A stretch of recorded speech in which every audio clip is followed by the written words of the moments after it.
नमस्कार दोस्तों, स्वागत है आपका हमारे यूट्यूब चैनल में। और मैं राजेंद्र साकेत मैथमेटिक्स विषय को शुरू किया था, उसमें आपका परसेंटेज चल रहा है। और आपने देखा किस तरह से आपने खटाखट सवालों के आंसर किए हैं, और मुझे पूरा विश्वास है कि आप अच्छी तरह सीख रहे होंगे। और उसी कड़ी को हम आगे जोड़ते हुए इसका अगला टाइप है जो 7वां प्रकार, उसको हम आगे बढ़ाते हैं। जो लोग नए हैं वो लोग थोड़ा सा पेशेंस रखेंगे, पुरानी क्लासेस देख लेंगे बाद में। और अभी मैं कमेंट आपका नहीं देख रहा हूँ अभी, क्योंकि लाइव चल रहा है। तो जैसी क्लास हो जाती है हम आपके सारे कमेंट को लेंगे। अब अपना सुझाव दीजिए, आपको कैसा लगा, और उस फीडबैक के हिसाब से हम अपनी प्रक्रिया को आगे बढ़ाएंगे। तो चलिए शुरू करते हैं। जैसा कि आप जानते हैं कि ये विषय अपने आप में ही सबसे अलग क्यों बनता है, कि किसी प्रकार के अपडेट की ज़रूरत नहीं होती, लिमिटेड सिलेबस है, आप कमांड कर सकते हैं चीज़ों में। और मैथ आपने पढ़ लिया तो आपकी रीजनिंग वगैरह शार्प हो जाती है, और आपकी जो तर्क करने की शक्ति है, जो जिसको आप बोलते हैं कि गेस करना, एलिमिनेशन मेथड होती है, एक टर्म होता है, उससे हम आपका परिचय करवाएंगे जल्दी। तो आप क्वेश्चन को एलिमिनेट कर सकते हैं। जैसे 4 विकल्प है, 4 में से अगर 2 नहीं है तो 2 कौन सा है, तो उसको आप आसानी से कर सकते हैं। तो समय को गंवाते ना हुए हम चलते हैं सीधे बोर्ड पे। देखिए, अब आज आपका टॉपिक जो है आय व्यय पर आधारित प्रश्न है। तो आय व्यय का मतलब ये होता है कि जैसे किसी व्यक्ति की आय मान लीजिए 100 रुपये है, सपोज दैट, अभी क्वेश्चन को नहीं देखना है आपको। मान लीजिए किसी व्यक्ति की आय 100 रुपये है, और इसमें से उसने 10% खर्च कर दिया। तो क्योंकि 100 रुपये ही है तो 100 रुपये 100%। अगर इसको आप 1000 करते हैं, जैसे 1000 रुपये है किसी व्यक्ति की आय टोटल, उसमें से 10%, तो 1000 का 10% कितना होगा, 100 रुपये। ये तो आप जानते होंगे अच्छी तरह से। तो 1000 का 10% 100 होता है। जब किसी का प्रतिशत निकालना हो, तो अगर 10% निकालना हो तो आप क्या करिए, पीछे से एक शून्य हटा के दशमलव लगा दीजिए। जैसे मान लीजिए यहाँ पे कहा गया है इतना, 1000 रुपये का 10% निकालना है, तो आप सीधे क्या करिए, ये 1000 का 10% निकाला है, 450 रुपये का 10% निकालना है आपको, तो क्या कर देंगे, 45 रुपये, मतलब प्रतिशत।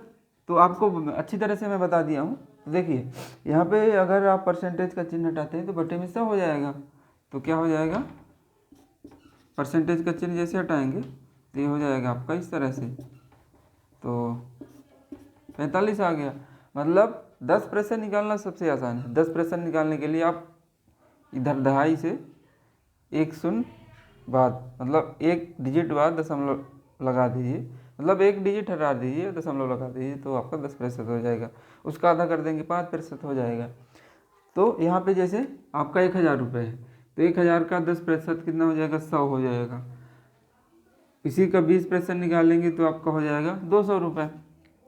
अब देखिए प्रश्न यहाँ पे ऐसे बनते हैं कि किसी व्यक्ति की आय है, और उसकी आय में कुछ न कुछ खर्च होता है।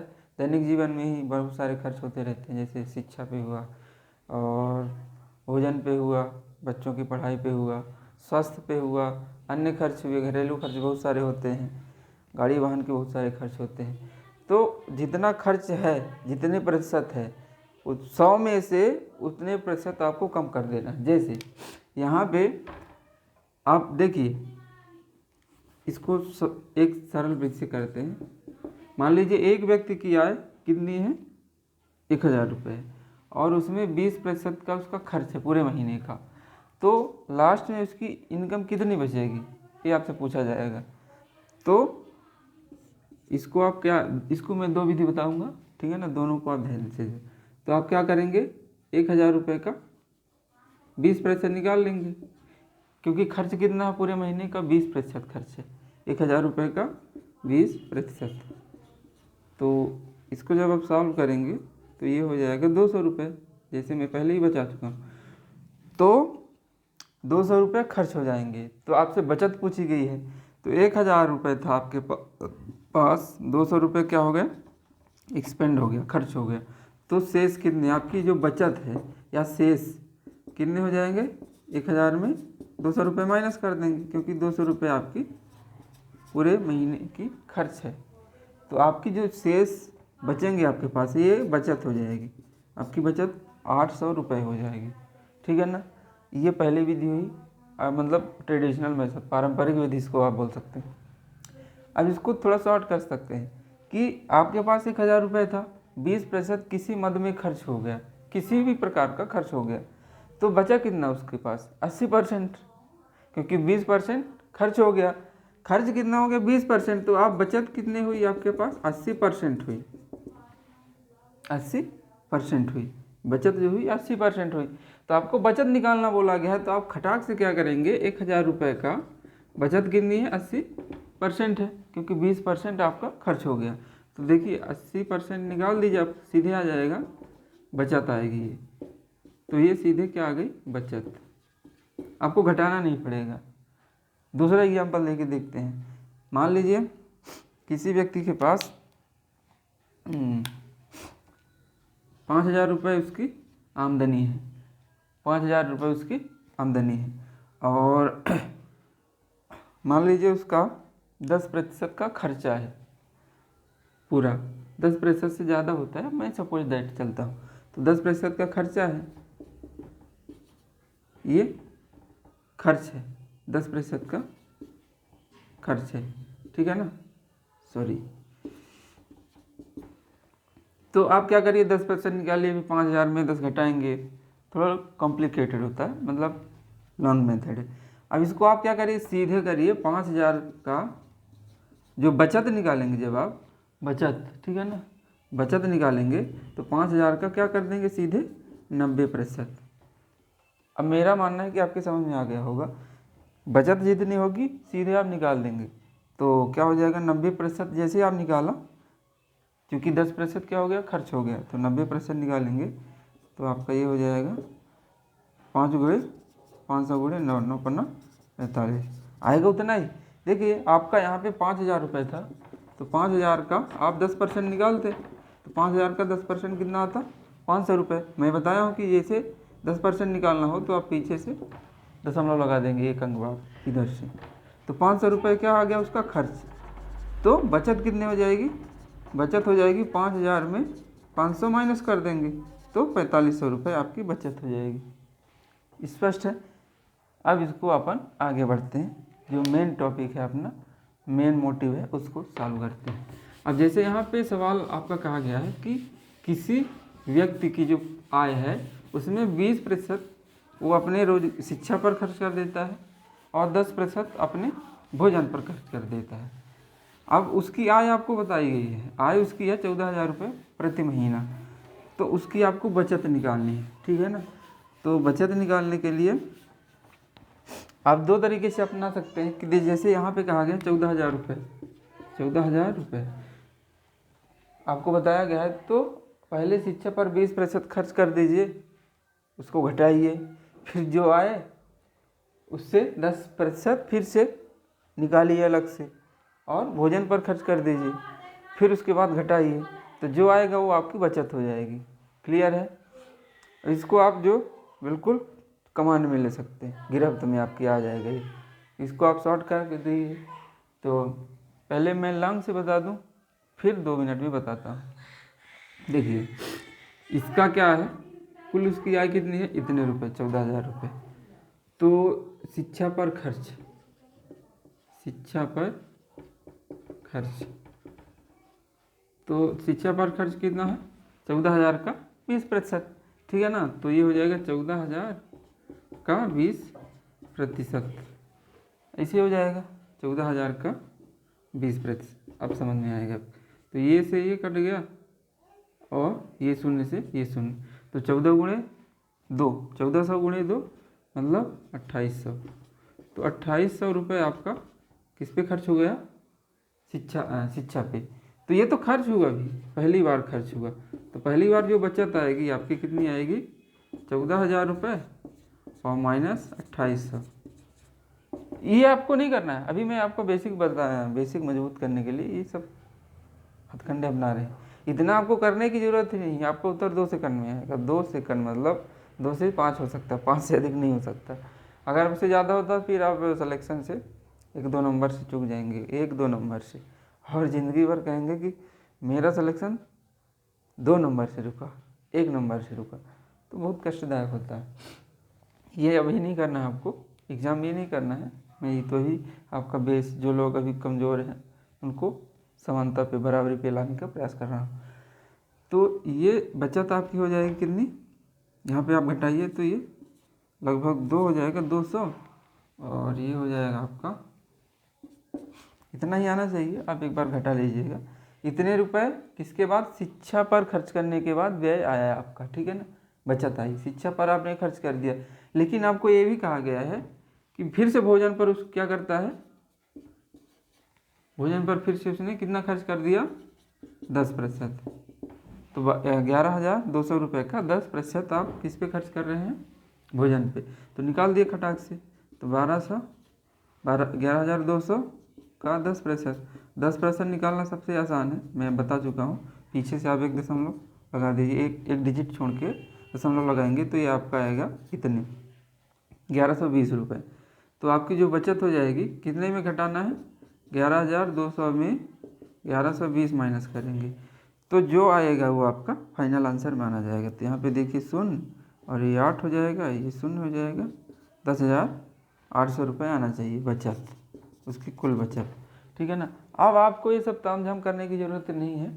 अब बताते हैं, जादू की छड़ी दिखाते हैं, क्या होती है जादू की छड़ी, ठीक है। मैं इसको इरेज कर रहा हूँ, आप समझ चुके होंगे, और जो लोग नोट कर रहे हैं वो जल्दी से नोट कर लें। अभी यहाँ पे आप क्रक्स समझ चुके होंगे, मतलब मोटिव, जो बेस होती है, फाउंडेशन होता है, जो आधार होता है, उसको आपने समझ लिया। अब हम बढ़ते हैं इसके निचोड़ की ओर, जो मेन चीज़ जिसको लोग ट्रिक बोल देते हैं। ट्रिक कहाँ से बन के आती है, यहीं से बन के आती है। तो ट्रिक देखिए क्या होगी इसकी। व्यक्ति है, मान लीजिए कोई व्यक्ति है, उसकी कुल आय कितनी है आपकी, 14,000 रुपये, ठीक है। अब वो अपनी आय का 20% शिक्षा पर खर्च कर देता है, तो क्या होगा, जो उसकी बचत होगी, कुल बचत, अब इसको आप कुल बचत कह सकते हैं, कुल बचत। तो 14,000 का 20% शिक्षा पे खर्च कर दिया, तो बचा कितना, कुल का 80%। पहली बार जो कुल है उसमें पहली बार खर्च किया कितना, 20%, तो ये हो जाएगा आपका 80%। 14,000 रुपये का 80% बचा, ठीक है ना। ये किसके बाद बचत हो गई, शिक्षा पर खर्च करने के बाद। अब इसमें से जो बचेगा उसमें से वो फिर से निकाल देता है कितना, 10%, समझ गए, 10% निकाल लेता है भोजन पे, तो बचेगा कितना, 90%, क्योंकि 10% खर्च कर दिया। हम इस बार बचत निकाल लें, खर्च नहीं निकाल रहे हैं।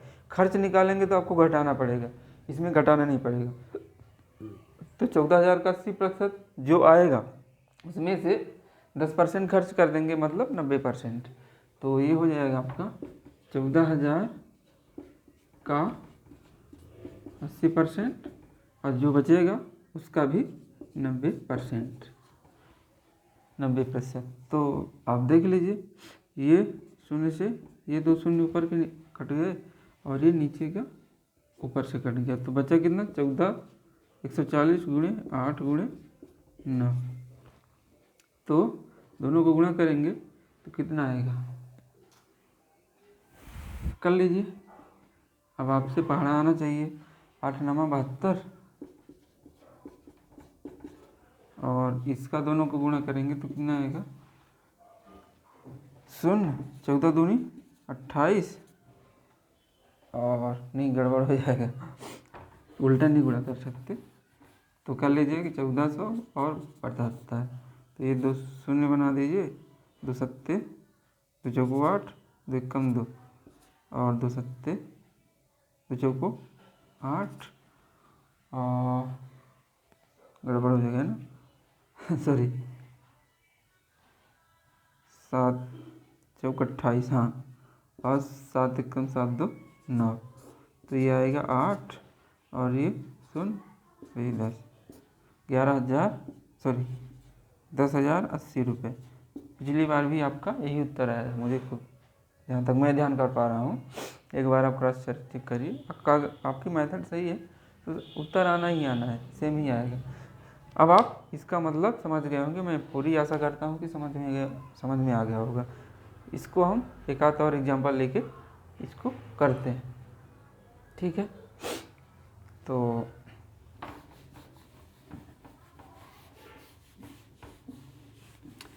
इसमें करना यही है, आपको करना ये है, जितनी भी आय दी गई हो, जितना भी आपका टोटल अमाउंट हो, उसमें जितना खर्च होता जा रहा है उतने को आप माइनस करते जाइए, और उतने खर्च के बाद जितना परसेंट आए उसका परसेंट निकाल दीजिए। जैसे 20% खर्च हुआ तो बचेगा कितना, 80%। 15% खर्च हुआ तो बचत होगी 85%, और 10% खर्च हुआ तो बचत होगी 90%। तो इस प्रकार से आप इसको कर सकते हैं। अब एक सवाल कर लीजिए,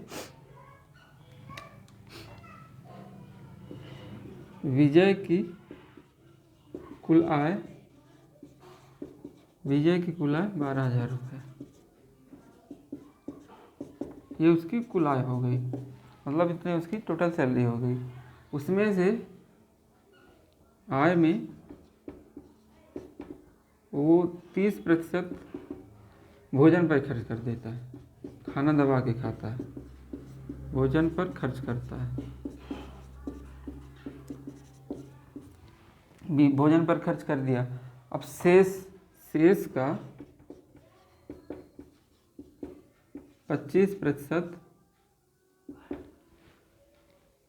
शेष का 25% कर लीजिए, कुछ भी कर लीजिए, 25% किस पे खर्च कर देता है, बच्चों के स्वास्थ्य पर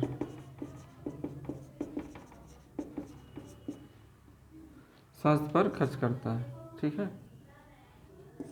अब आपको बताना है उसकी कुल बचत, मतलब विजय की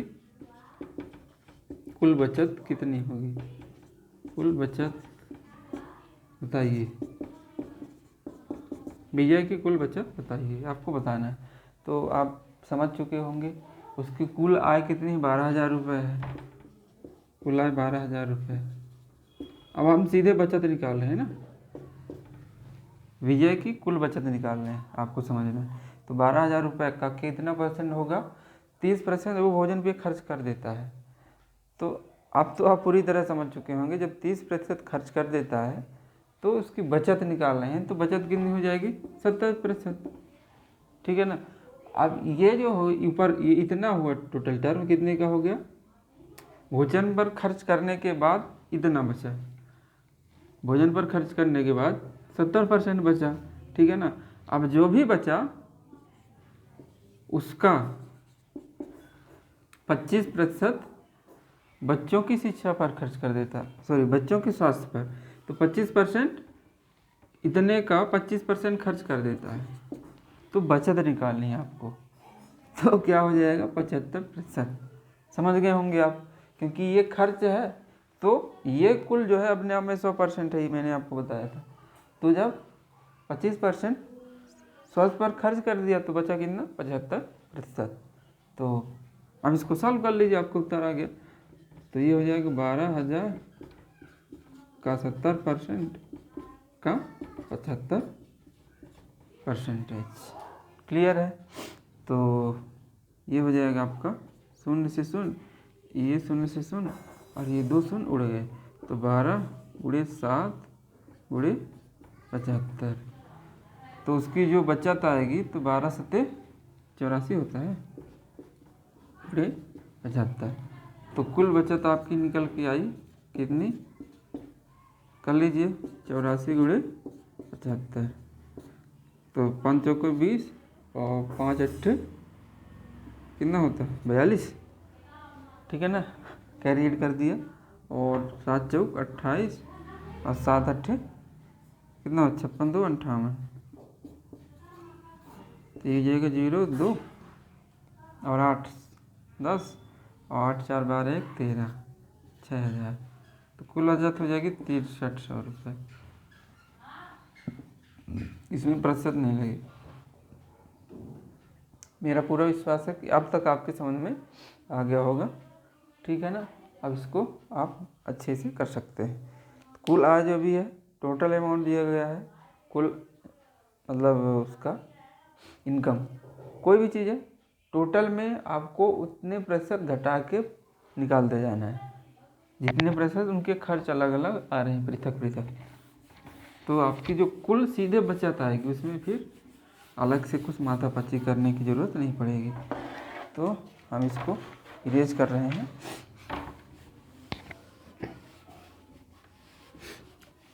इसीलिए कहते हैं कि अगर आपने एक बार मैथ को अच्छी तरह पढ़ दिया, रीजनिंग की क्लास जल्द ही मतलब इसका कुछ पोर्शन हो जाए, कोशिश करेंगे कि रीजनिंग की भी क्लास आपके सामने लाई जाए।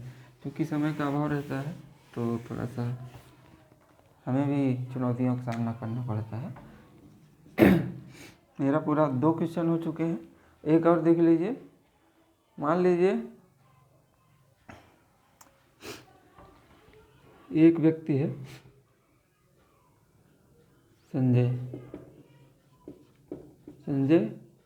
का वेतन, संजय का वेतन कितना कर 2000, बहुत कम हो जाएगा, 2000 रुपये। संजय का वेतन 2000 रुपये। वह अपनी आय में क्या करता है, 50% कहाँ पे खर्च कर देगा, खाने में। खाता बहुत है तो 50 नहीं करिए, 40 करिए, 50 बहुत हो जाएगा, मोटा हो जाएगा, तो 40% भोजन पर करता है। शेष का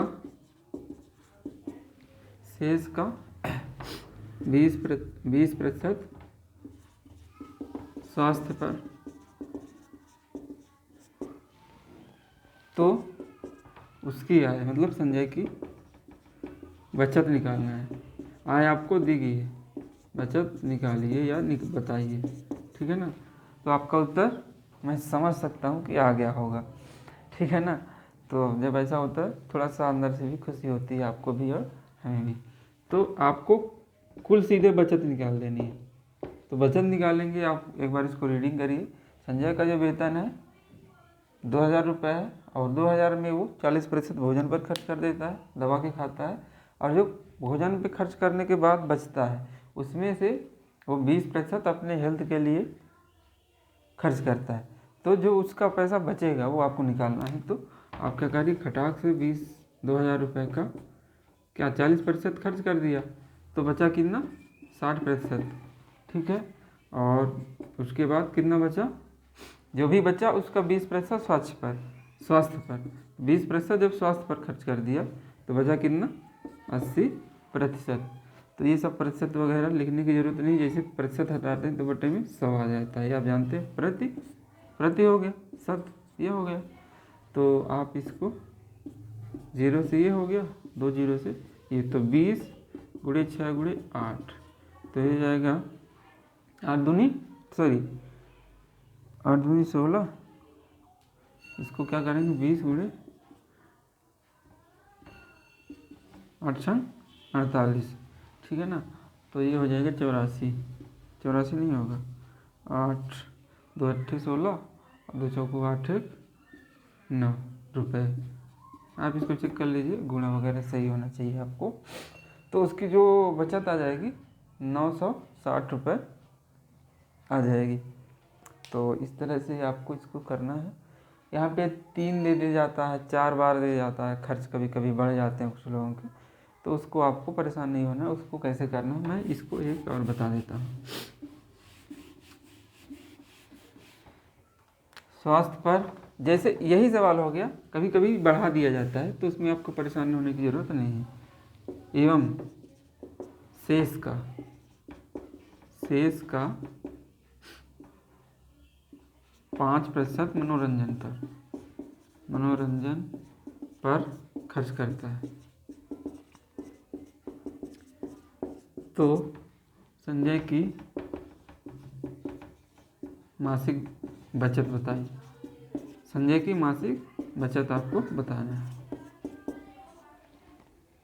तो सिंपल है, सो सिंपल। आपको सीधे बचत निकालना है, घटाना मटाना नहीं है। वो आपका बेस बनाने के लिए हमने वो सब प्रपंच रचा था। वो प्रपंच रचना बहुत ज़रूरी है, क्योंकि सबको लेवल पे लाने के लिए ये आपको करना चाहिए। तो आपको 2,000 रुपये है, उसका आप जान चुके हैं कि भोजन पर कितना खर्च करता है, 40%। तो आपको बचत निकालनी है सीधे। तो बचत कितनी हो जाएगी, कितनी प्रतिशत हो जाएगी, 60%। 60%, ठीक है ना। मतलब 60/100% का तो मतलब आप, मैं मानता हूँ, समझ चुके होंगे। और ये हो जाएगा 20%। खर्च कर दिया तो बचत कितनी बची, 80%।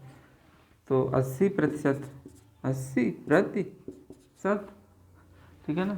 तो अब उसके बाद जो भी बचता है तो वो मनोरंजन पे खर्च कर देता है, कितना, 5%। तो 5 घटा देंगे तो 95 आ जाएगा। मतलब 95% उसकी इनमें से शेष बच होती है। अब आप इसको सॉल्व कर लीजिए। तो ये से ये उड़ गया, और 2 शून्य से ये 2 शून्य उठ गए, और ये से ये हो गया, और बट्टे में नीचे है। तो इस बार आपको उत्तर दशमलव में आने वाला है। तो कर लीजिए, कट जाएगा, नहीं कटेगा। देखिए, कोशिश करिए। ऊपर है 2 गुणे 6 गुणे 8 और 95, और बटे में 10 है। तो अगर इसको आप 5 से काटते हैं, कट जाएगा। 5 दूना 10, और 5 एकम 5, 5 नहीं है 45, ठीक है। ये 2 से कट जाएगा, ठीक है, ये से 2 से। तो ये आपका आएगा 6 गुणे 8 गुणे 19। इसको सॉल्व कर लीजिए, जो भी आएगा आपका आंसर हो जाएगा, ठीक है ना। उसकी कुल बचत आ जाएगी संजय की। मैं विश्वास करता हूँ कि आपकी पूरी समझ में आया होगा। और अगर आपको कोई डाउट होता है, आपकी समझ में नहीं आता है, तो आप निश्चिंत रूप से पूछिए, और हम कोशिश करेंगे कि उसके जवाब आपको दे सकें। और इसी तरह की वीडियो के लिए आप हमारे चैनल को सब्सक्राइब और बेल आइकन प्रेस कर सकते हैं। और अगर आपको अच्छा नहीं लगता तो आप डिसलाइक भी कर सकते हैं, लेकिन कारण ज़रूर बताइए, ताकि हम अपने स्तर पे मजबूती प्रदान कर सकें और चीज़ों को इम्प्रूव कर सकें, कहाँ पे क्या दिक्कत हो रही है। क्योंकि ये डिजिटल प्लेटफॉर्म है, तो यहाँ कोई सामने रहता नहीं है, तो थोड़ा सा मुश्किल होता है कैमरे के सामने पढ़ाना। तो आप अपने फीडबैक ज़रूर दीजिए। मान लीजिए अभी आपको करके देना है, एक व्यक्ति की आय 5,000 रुपये है। वह भोजन पर 25% खर्च करता है, 25% शेष का 10% शिक्षा पर खर्च करता है। तो उसकी बचत बताना है आपको। उसकी बचत कितने रुपए होगी, उसकी बचत कितने रुपए होगी, ये आपको बताना है। ये शायद चौथा सवाल होगा या पाँचवा होगा, पाँचवा ही होगा, ठीक है ना। तो इसको आप, इसका जो भी आएगा आपका उत्तर, आप एक्सरसाइज कर लीजिए और कमेंट बॉक्स में बताइए इसका उत्तर। अगर नहीं आता है तो आप पूछ लीजिए कि ये प्रॉब्लम आ रही, ऐसा हो रहा, तो हम उसके समाधान की पूरी कोशिश करेंगे। और मिलते हैं जल्दी अगले सेशन पे। तब तक आप रिवीजन करते रहिए, पढ़ते रहिए। समझ में नहीं आता तो वीडियो को दोबारा देख लीजिए। और ये मेरा दावा है कि आप अगर अच्छे से कर रहे हैं तो निश्चित रूप से चीज़ें समझ में आपके आनी चाहिए। तो मिलते हैं अगली क्लास में, तब तक के लिए गुड बाय।